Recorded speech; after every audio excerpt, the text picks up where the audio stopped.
Xfinity activation stuck on checking connection often stems from coaxial cable issues, weak signal strength, or software glitches. This is a common problem when setting up Xfinity cable boxes, modems, or using the Xfinity app.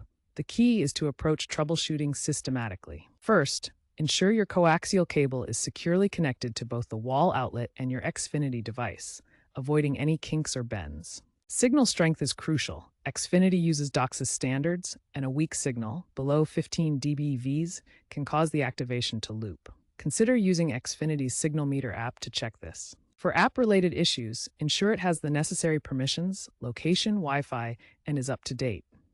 Clear the app's cache to resolve potential glitches. Finally, reboot your modem or gateway post-installation to ensure proper syncing with Xfinity servers. If basic steps fail, consider more advanced troubleshooting.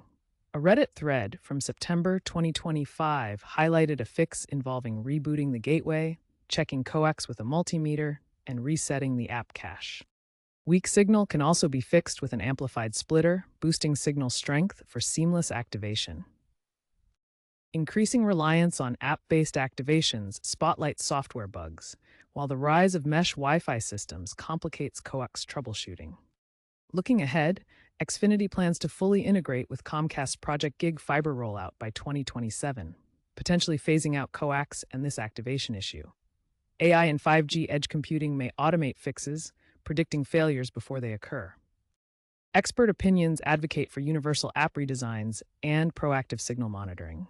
Statistics show that many users resolve this via basic reboots or app clears, making self-reliance key.